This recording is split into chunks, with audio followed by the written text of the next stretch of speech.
Well, hi again, everybody. Welcome to another episode of 100 Yards of Football. And this is one of the new shows that we have, Mind Over Matter, with Dr. Jazzmin Cohen, along with Joey Clinkscales. I'm Harper LeBel. And Jazzmin is a psychologist and a professor that teaches different methods of how to be healed, how to repair certain things from the neck up, and certain checkups that are important for every athlete and for individuals that, even if you're not athletic, you have things that are going on in your life. How do you deal with trauma? How do you deal with the hurts? How do you deal with wounds? And so today, Jazzmin and Joey and I are going to talk a little bit about anxiety and how it can affect your performance. Jazzmin, first and foremost, welcome to the show. Thank you again for being a part of it. And this is a topic that can affect anybody at any time. We always see guys that are just exuding confidence, exuding the macho and the bravado, and girls that have everything that's going on in the right way. But sometimes there are little things that creep in that affect that. A coach may yell at you. You may have a fight with a relative, a family member, or a spouse or significant other. There are a bad test that you take. Certain things can affect your performance, and we're going to talk about that today. First and foremost, thank you for being on the show again, and give us a little light about what the anxiety can and most often does for the athlete. Pretty much like what I've seen anxiety do with athletes is it impacts their performance. This is where we see them kind of hesitate, breathe a little harder than they need to, second guess themselves. They don't really perform the way that they normally do on the field. And this is because of a few things. This is what they're thinking to themselves, as well as what they are feeling physiologically in their body. So it's going to show up through racing heart, sweating, or just thoughts like, I can't make the shot, I'm not going to make it down the field, different ways like that I see. Interesting. There's some ways that you can overcome certain things, and others, they overtake you. I want to go to an example years ago. Joey, you'll remember this. Jazzmin, you're too young to remember. Michael Jordan in the NBA championships against Utah. What was it? Game 4, Game 5, Game 6? It doesn't matter. He was really sick. He had a bad fever, and everyone was saying, we didn't even know if Michael was going to be able to play. So there's certain things about that. It's the championship. It's every eye is on him, and he's not even feeling good. And Michael had one of the best games ever. And when he was asked about it afterwards, the temperature and the fever that he had forced his body to relax in ways that he probably would not have done otherwise. Now, he's Michael Jordan, don't get me wrong. Michael's missed a lot of big shots. But in this game, he relaxed because his body took over because of the temperature, the fever. His T cells were flying all over the place to try to combat an illness that he had, and he had one of his best games ever. Now, I'm not saying that you have to have the flu in order to play well, but give me an example of some things that you would recommend that some athletes do in order to deal with the anxiety or the fear or whatever it is that's bothering them in a way that may not be what normal prescriptions might be from a friend, a colleague, a coach, or even a family member. Yeah, I do. I remember watching that. That was like, I think that was like my junior or senior year of high school. And it was the big deal because Jordan like literally played through the flu, and that was just like unheard of. And it was like, it was an amazing game. So I do remember watching that. But I think ideally, like what happened with a lot of players is they kind of have to know their body. So this is where a lot of the work that I do with athletes is getting them familiar and attuned with their bodies. Like what is happening with their muscles, muscle memory, what are they doing on the court, on the field? And taking this into consideration, we're also thinking about like thoughts. What are they thinking? What's happening? So paying attention to your body during that time is like key. And I think one of the things for Jordan, like later in time, learning about how the body operates and works is that there is a kind of like a paradoxical thing that happens with the body when we're sick, and it actually does cause you to relax because you're in a space of fatigue. So your adrenaline is not going to pump as much as it would. Your cortisol is not going to release as much as it would. And so he was basically able to get his nervous system into a relaxed space. and able to still kind of play the game almost like on autopilot is kind of what it was like. And so doing this with like athletes just getting into the place too, they're able to relax themselves in the process and stay focused on present moment. What do I need to do right now? What's happening for me in the present moment? And staying focused there versus focusing on, like in Jordan's case, the illness, right? Because if he's focused on the coughing, the sniffling, he's not going to pay attention to how he needs to show up on the court. He's going to be more focused on the flu versus let me stay in the present moment. I'm playing the game. I'm moving down the court. I'm making a shot. I'm guarding. I'm doing all the things. Like that's what I tend to have them focus more so on is their body movement and thoughts versus any kind of symptoms or anything that's happening in the moment. So when you're healthy and 100% fine and you have the same type of anxiety issues, or I'm thinking that in that specific example, Michael Jordan had tunnel vision, meaning he wasn't feeling good. His body was reacting in a way that he wasn't paying attention to maybe 10s and 20s and 30s and 50,000 things that are going on around him that he would normally pay attention. I don't feel good. My breathing is, I'm breathing, I'm tired. Gosh, I don't have any energy right now. So I'm going to focus on this possession right here. I got to play defense on this guy. I got to drop back into an area, try to steal a pass, maybe get a rebound, but not much more than that. And then when he gets it offensively, how do we run the offense? And basically, who gets it next? And can I take a shot? Real simple stuff. Yeah. When a player is that what you would recommend for most players anyways? It's just you got to really tunnel vision this. Yes, you got to fight with somebody, or you didn't pass the test, or you got to take it again, or someone's upset with you. The coach yelled. What's your recommendation for situations like that? Get anchored. Literally anchor down. Focus on something. What needs to bring you back into the room in a sense of not focusing on everything around you, but focusing on the task at hand. And so this is literally finding an anchor. So it's like sometimes with like my players that play football, I'm like, if there's something within the stadium that you can focus on that brings you back to reality, then I need you to do that. We're going to do some 4 square breathing. I need you to get in tune with your body. Like, what are my hands doing? What are my feet doing?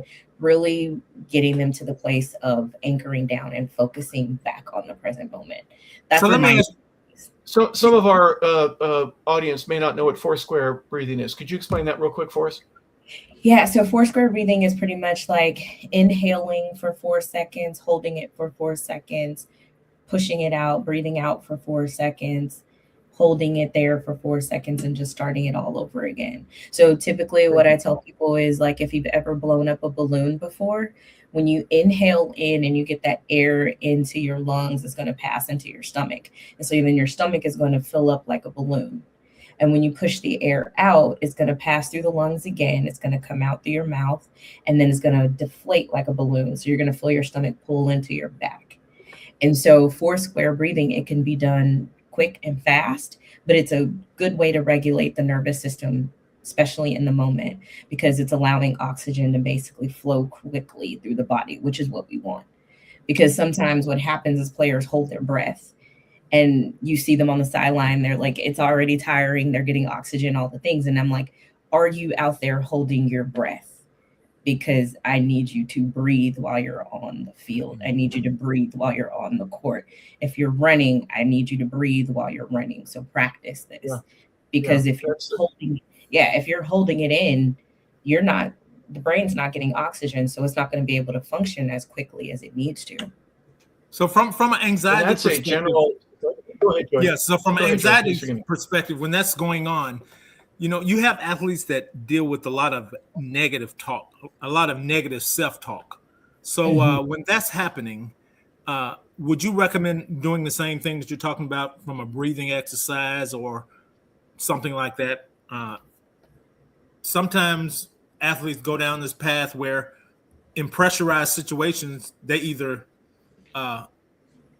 get small, they don't want the ball, or they're afraid the ball would be hit to them playing baseball, or they're afraid to take that game-winning shot when it comes that way. I mean, Michael Jordan never had that issue, sick or well. That was never an issue because, from the alpha personality. But you do have athletes who don't have the alpha personality. So from an anxiety standpoint, from where they're sitting, is the breathing technique still something you would recommend for students like that? Oh yeah, definitely. I call it free therapy, to be honest. You want to make sure that you're breathing regardless, because in those moments you're training your nervous system, and you have to think about like athletes over time.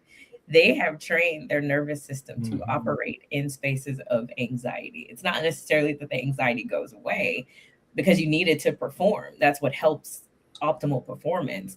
But it's learning how to control it in the moment. And sometimes it's like paying attention to, even with the inhale and exhale, it's like inhale, I'm the greatest player, or whatever your position is, and exhale it out. Like, it's because that's the thought process that comes with it. That's the mind mapping where we're reframing thoughts. And so I am worthy of being on the field, and push it out, like literally take it in and breathe it out. And I have like my players do that. I usually give them some different I am statements depending on their position.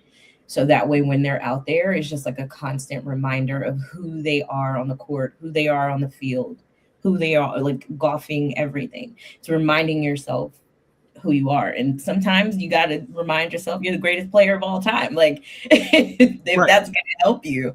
Yeah, I do that all the time. But I do too. But one other thing, we've heard a lot in the media recently about athletes and tragically passing from mental health illness and issues like that. But you've had athletes like A.J. Brown, with the Eagles, who apparently he will read a book on the sideline because, he's had documented issues with mental health before, and he's been openly out front as one of the people who've talked about it, talked about needing help and the therapy that things happen. We have an athlete who's in a women's Final Four, Lauren Betts, who came out, and she talked about her mental health struggles. So what would you recommend to an athlete that's dealing with things like that in private, to not only seek help, but find a place where they can a safe place for their mind, where they can kind of let these things out? Yeah, it's I think I mentioned before, it's you don't have to be the strongest player on the team. You don't have to be the strongest person. And realizing that that's okay, because it's so much pressure. So having a space, having a therapist to talk to, a coach, in a sense of like a mental health coach or a mindset coach, someone to help you in a space of listening and reframing. I think those are the biggest things. We want to be in a space to where we hear everything that they're saying, but we reframe it. How is this affecting your performance? What's the impact like? Okay, now let's reframe this so we don't get into a space of feeling as if you're not good enough. Because that's typically what happens, is they start to feel like they're not good enough, and they get into the comparison, which is why I'm always like, if we're going to compare ourselves, we're going to compare ourselves to yesterday or the day before, but we're not going to compare ourselves to others, because that's where we also get into the realm of, if I can't meet this person's standard, then I'm not good enough to play this position, or I'm not good enough to be on this team. So having someone that can hear you, but also support you with reframing your thoughts, I think that's the biggest thing that's needed. I have several questions, if you don't mind. Let's go in just order what we're talking about right now. You've mentioned kind of game type situations. What about practices? Because those are especially in football, 6 days a week, it's practice. 1 day a week you're playing. Baseball, not quite the same. Basketball, not quite the same. But what would you recommend in terms of, listen, you're affecting how you play by the way you're thinking on game day. What can they do from a repetitive standpoint, kind of like a shampoo commercial, rinse and repeat? Sports is a lot of that, right? You make the shot, you make it from a little bit different. You make the shot, you catch the ball. What are your thoughts there in terms of just preparing for practice in a different way? practice is where I tell them to go have fun. This is where you're going to make the mistakes, because this is where you're going to implement everything that we're talking about. So language as far as self-talk, this is where we get the positive language going. Spatial awareness in regards to your body and coordination of body.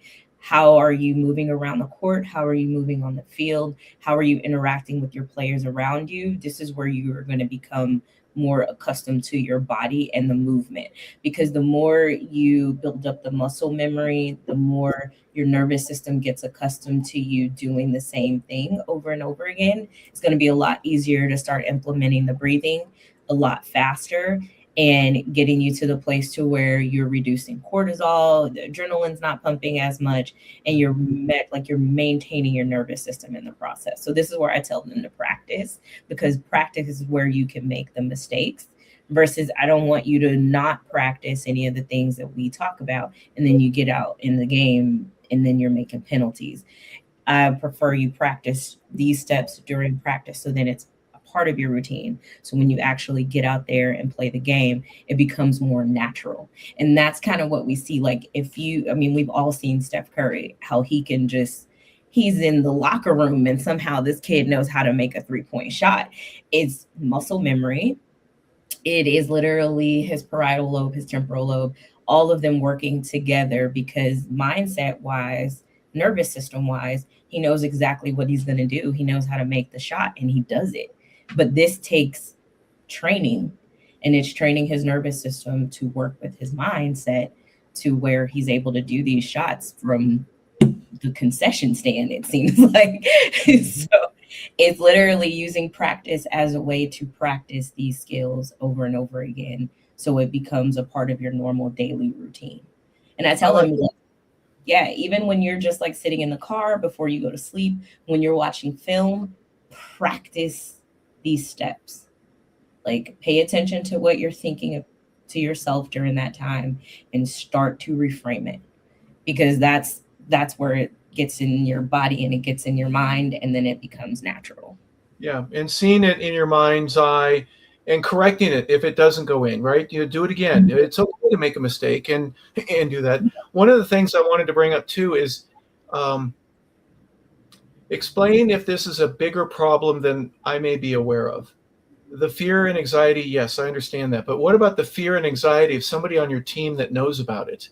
In other words, if you tell a coach, hey, coach, I'm going to come to practice about a half hour early because I need to work on some shots. I want to run some routes. I need to get some extra batting practice. And kind of admitting, I may have a problem here. I need to work on it. And if a coach can't do it, or if you just get a buddy of yours, or even, someone,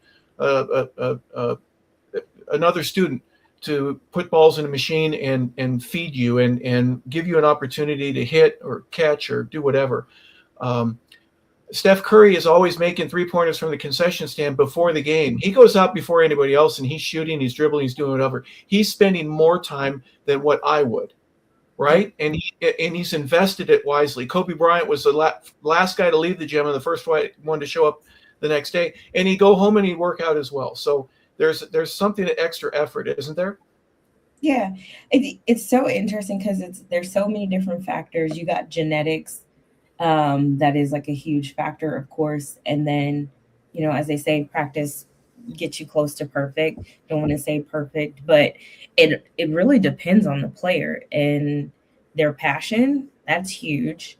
And then knowing that it's okay to express, I need a little bit of support, and teams have to start getting on board with this a lot more. Like, these players are under a lot of pressure and the coaches need to be a little bit more supportive. I know that sounds like too much to be like, right, but ideally that's what we need, because we need an environment where they feel comfortable saying, today is the day where my brain is not working the way that it needs to, my body's not working the way that it needs to, and I need a little additional support. So it's different factors that play in there, but for a lot of these players, some things can be genetic, because anxiety can be a genetic component where it's in the family. Same thing with depression. These two things, along with other diagnoses, have been proven to be inherent, in a sense of, if there's one person in your family that has this diagnosis, more people will have it. And so something that they need to be aware of family history wise, but also saying it's possible that this gene just kicked in because I'm in a high performance space and I need to manage it a little bit more, and just being open with the coaches, like, I'm feeling a little anxious. Please don't hold it against me. But I think the worry is that, like, if I tell you that I can't perform, you're going to cut me, you're going to release me, or you're going to bench me. But the proof has to be that that's not going to happen. They still need to let these players get out there. Yeah, there's a safety aspect of that hopefully never gets violated. But Joey will know this as an example too. Sometimes you play well, you get at the end of your contract and you get a big raise. So let's talk a little bit about the specifics of a professional athlete. Some guys after the big raise go, I don't know if I'm worth this. I don't know. I mean, this is just a number. It's a huge number. And they're comparing me to somebody else on another team that gets paid somewhere similar to that. And some kids are not meant to be leaders. They're great followers. They'll do whatever, and they're great teammates. But asking a guy, now you got to be the leader because you're the highest paid guy at this position, that's not an easy thing either. What do you recommend in those types of situations? No, I mean, honestly, it's identity, knowing who you are and how you show up. I mean, there's a lot of diversification when it comes to identity within the sport. And it's just being mindful of that. It's even thinking about, like, performance wise, there's some kids that they're like, I got to have this number. I got to have this number, because if I have this number, then I'm going to play the best game I've ever played in my life. And there's some kids out there that are like, I don't care what number I have. I just want to get out there and play. So it is knowing yourself. And so that's like some of the work that we do is like, who are you when it comes to the sport, and who are you outside of the sport? Say you never play again. Who are you as a person, right? So it's literally helping them explore identity and knowing that, hey, one day this is not going to be there. And so you still need to know who you are. You still need to know that you can show up in other environments as a leader or show up in other environments as a supporter, and it's okay. But it's identity development, and I try to work with them on who they are outside of the sport. So that way it makes it a little bit easier, just in case they don't get in a leadership role the way that they thought they were going to. Yeah. Well, I'm glad you bring that up. I mean, that's an interesting perspective. And Joey, I know you were nodding your head a little bit. I think that happens a little bit more often where guys are, they're content being a part of the offense. They don't have to be the leader of the offense. Now, the quarterback's obviously in a different position. But, going from the number 2 receiver and being just fine where you are, a guy gets traded. Next thing you're the number 1 guy. Right, you know who the alpha guys are right away. And when I say alpha, I mean alpha personality guys, because they're always, I don't want to say always loud and outspoken, but you know who they are. Okay, they're on the billboards. Whether it's how they act, for lack of a better term, if it's their swag, if it's just their makeup in general. I mean, you kind of know who those guys are. But then you have guys who feel more comfortable leading by example, feel more comfortable as a leader, just pulling the guy over to the side and talking to him, or talking to him when they leave, rather than in front of a group or in front of a meeting room. So, there are a lot of different ways to lead. And those guys who are less vocal than others will become a lot more anxious when they're forced up to the top. Okay.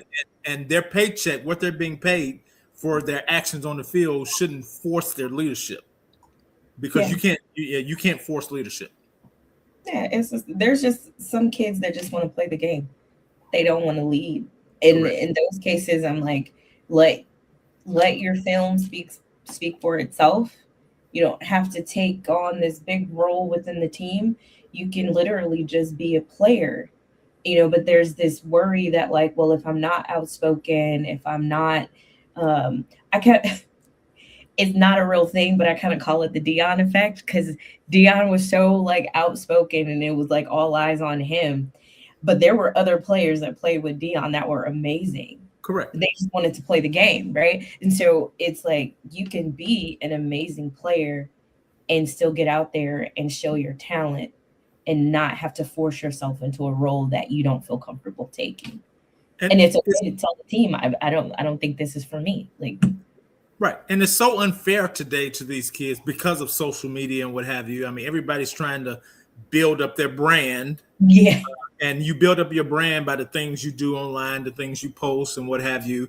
And, you know, when you do that, you're also inviting criticism. Okay. When people don't like what you're doing and they're saying negative things about you, then, you know, your anxiety, your personality change because this person doesn't like what I'm saying, or this person this, or this, I'm arguing with somebody online about XYZ, and it really shouldn't affect the game, but it may. Yeah. I try to tell them stay off social media during the season. Do not get on there because it's tough. But the hard part is their family gets on social media and then they tell them. And it's like, in their best interest, please don't tell them that. Right. And everybody's not going to like what you do. And that's just the reality of it. But it's hard to tell someone 18 to 22 year old that everybody's not going to like what you do. And somebody's going to say something, you know, out of turn. And now there's a whole different set of issues. And obviously those are things when we were growing up, we didn't have to deal with. No. Well, at least Harper and I, we didn't have to deal with that. You know, it's so crazy because it's like, I remember like my cousin played pro baseball and we were sitting in the stands and they used to chant his name and they would just call him a bum, like over and over again. And they would say his name and then they'd say, he's a bum. And we're sitting there and we have to listen to it. But it's like the chanting gets so loud and we would be like, can you hear? He's like, yeah, I hear exactly where it's coming. Right. He's all the way on right field. I'm like, how do you hear that? But how do you stay focused? And he's like, I know that that's not me. Right. So he's locked in because sun is in his eyes. People were throwing peanuts. He has to stay focused. But we're like, we're going crazy. Because, you know, the Red Sox fans get a little wild. They turn on their own players. It's like, wait a minute. But it's literally staying in that tunnel vision, as Harper mentioned earlier, and staying locked in. And just, if it means that there's no social media, you don't talk about your performance with anybody else, you like be mindful because it can literally have an impact on you. Jazzmin, I'm going to tell you a quick Dion story, if you don't mind. Back in the early 90s when I played with Dion, we'd have meetings on Monday after a Sunday game, or it was when we celebrated and we had a good time after the few wins that we had in a couple of years that we were in Atlanta. Dion had scored a touchdown on a punt return. And he started the meeting by handing everybody that was on punt return, there were 10 other guys, each of them got a $100 bill. He passed one, he passed another. He passed another. He gave away $1,000, right? At the end of the meeting, I went up to my special teams coach and go, hey, can I be on punt return? I want to be. Everyone on the team wanted it. I mean, that was gas money for the week or something. It was great. But Dion, from his leadership perspective, he shared with the success that he had with those that were important to him. And that's the part that I think the takeaway is he didn't have to do it. And there are a lot of guys that don't. They don't. There are a lot of guys that don't know how. Isn't it great for the ones that are able, even at the college level, at the high school level, where you celebrate with those that are around you? And that's a part of leadership that may be different than, hey, follow me. Yeah. The part where everybody, you know what, I will follow you because guess what? You're doing things that are different than everybody else, and you show it, you reflect it, you appreciate it, and you let the entire team not only feel better, but they play better because of it. I wanted to play harder because of knowing that there's a possibility this guy could take it to the house. Yeah, that's understandable. I always ask about like cohesion of the team, like defense, offense, like how often are y'all hanging out together, getting to know each other, communicating? Because you could tell the difference between teams that work together and play together compared to teams that have individual players, in a sense of they're all working individually and not together. And you can see it. And I think that's about the leadership. It's who is the person that's like showing up for everyone and being of support. I mean, even if it is passing out $100, I would be in support because thank you for the money, I'll take it. But I think that's the biggest thing. How can I keep everyone in a cohesive space to where we're all working together on the field and not working individually? Because you could tell players that play for themselves compared to players that play for the whole team. You see, it's funny. It's funny you should say that because, and I know we're winding down here, but working with Rex Ryan, he used to say the things that happen in Baltimore with Ed Reed and Ray Lewis. So every Tuesday, Wednesday night, they would hold defensive meetings at their house in the evenings. Okay, so all the starters and the backups will come over. They watch film together in the evening. Their wives or girlfriends or them, they order food. So they would have food at the house. The players would be there. They're watching film together in the evening. So when somebody took a chance, if Ed saw something, he said, hey, I see this tendency. I know I'm not supposed to do this, but I'm going to jump this. If that guy does this, I'm going to jump this right here. And this corner has his back because, that's not the way the defense is set up. But we saw something on tape. But that comes from being together, doing things together away from the building. And they were really cohesive in that manner of having each other's back and making each other accountable when the coaches weren't around. Oh, yeah. That's huge. Like having somebody hold you accountable. Like, be kind to me. Don't be nice. Like, be kind and be direct and tell me where I messed up, because that false start messed us up. Like, don't do it again. Like, hold me accountable. Like, what was happening? What was going on? What were you thinking in that moment? Like, hold me accountable. Some teams do it. Some teams don't. Right.